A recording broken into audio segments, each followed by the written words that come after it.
सुहाने मुस्तकबिल के ख्वाब सजाए मुर्तानिया से स्पेन कश्ती में सवार गुजरात के एक ही गांव के 12 नौजवानों में से 9 नौजवान जान की बाजी हार गए। 15 की रात को मैं पता चला कि उसमें क्या हमारा भाई था जो मिसहैप हो गया था। 65 पाकिस्तानी थे। 8 से 10 दिन खुले आसमान में भूखों प्यास सर्दी में छोड़ दिया गया था। आपके भाई का कैसे हादसा हो गया? हमारे भाई का क्या कहते हैं मुर्तानिया कश्ती इंसिडेंट में यानी कि हादसा जो पेश है इसमें ये कश्ती डूबी नहीं थी। वो हादसा जो पेश है वो इसमें इनकी क्या कहते हैं टारगेट किलिंग की गई थी। उस हादसे में जितने भी नौजवान गए हैं इन सब की क्या कहते हैं टारगेट किलिंग ही थी। कश्ती हादसा नहीं था, उसमें क्या कहते हैं जान की बाजी उसमें हार गया था भाई मेरा। तो ये टारगेट किलिंग कैसे की गई, आपको कैसे पता चला? ये टारगेट किलिंग हमें पहले तो 2 जनवरी को कश्ती निकली थी, हमें उम्मीद थी 6 को पहुंच जाएगी अपनी मंजिल पे। ठीक है, हमें ये कश्ती मिली नहीं है जिसमें काफ़ी तकरीबन 65 पाकिस्तानी थे। हमें ये मिली नहीं थी। एजेंट से राब्ते में थे, वो बोल रहे आ जाएगा, अभी पता करता हूँ, मुझे नहीं पता, ये भी नहीं पता, फलाना नहीं है। ये हमें तकरीबन 15 तारीख को पता चला कि ये मराकश में कश्ती पकड़ी गई है। 15 की रात को मैं पता चला कि उसमें क्या हमारा भाई था जो मिसहैप हो गया था, जिसकी क्या कहते हैं ये बात स्टोरी हमें नहीं पता चली थी क्या हुआ है, कैसे डेथ हुई। यही बोलता था कश्ती में डेथ हो गई है।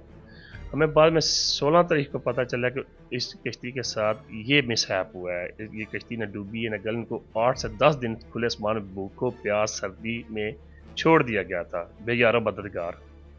और 2-3 दिन के बाद दोबारा इन्होंने को हायर किए हैं उधर ही लड़के 7-8 काले कह सकते हैं। उन्होंने आके इनको रोज़ रात को जीत देना, मारना, जाना, सुबह चले जाना, रात को आना। जो उसमें रात को जिसकी डेथ होगी, जो नहीं हिलता था, नहीं बोलता, उसको उठा के समंदर में फेंक देते। ये हमारे तकरीबन 45 खानदान जो हैं वो इसकी बिनट चढ़ गए हैं। आपके इस एक ही गांव के 12 नौजवान इस कश्ती में सवार थे, वो कौन कौन थे और आपका भाई के जाने का प्लान कैसे? वो हमारे गांव के तकरीबन लोग थे, 12 लोग थे। उनका ऐसे ही जाने का प्रोग्राम बन गया। जाना मेरे भाई का प्रोग्राम बना था तकरीबन 2-3 माह प्रोग्राम बना था। वो गया था 31 जुलाई को, 4-5 माह उधर स्टे किया उसने। उसके बाद जाके इसका प्रोग्राम कि मैंने भी जाना है, यूरोप जाना है। हम अच्छा कारोबार था, ठीक काम करता था, पर वो कह रहा मैंने जाना ही जाना है। वो चला गया। हमें नहीं पता था कि इंसिडेंट में ये होगा। एक गांव के 3 है, एक गांव के 2 हैं। वो भी इस इंसिडेंट में क्या कहते हैं उनकी भी डेथ हो गई है। उनकी भी यानी कि उनको भी किल आउट किया गया, कत्ल किया गया इन्होंने। सोशल मीडिया पे ये बातें गर्दिश कर रही हैं कि वहाँ पे उन नौजवानों को हथौड़े मारे गए और इसके साथ बहुत कुछ किया गया है, क्या ये सच है? बिल्कुल ये एक हकीकत है। इनके साथ टॉर्चर इनको किया गया, इनको मारा गया है, इनको थोड़े मारे गए हैं। इनको क्या कहते हैं दूसरे क्या कहते पाइप से लोहे के हर चीज़ से इनको अजीतें दी गई हैं सबको। इसी गांव का एक नौजवान है उज़ैर भट्ट, वो इस इंसिडेंट में बच गया है।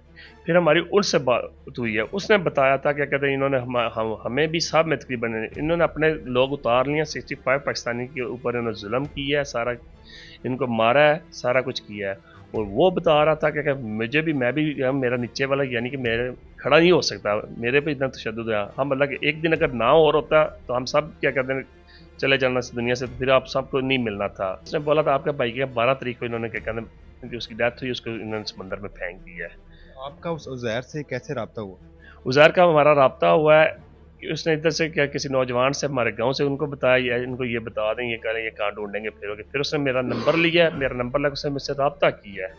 फिर मैंने उससे रब्ता किया, पहले एक दिन हमारा रब्ता नहीं हुआ, फिर उसने मुझे कॉल किया। मुझे कॉल करके उसने सारे बताया। उसने बोला हमारे साथ 8 दिन बहुत जुल्म और बर्बरियत हुआ है, सब इन 65 लोगों के साथ। उनमें से ये तकरीबन 17-18 बच्चे हैं, बाकी कुछ 14 की डेड बॉडी साथ उधर पहुंची थी मोरक्को में।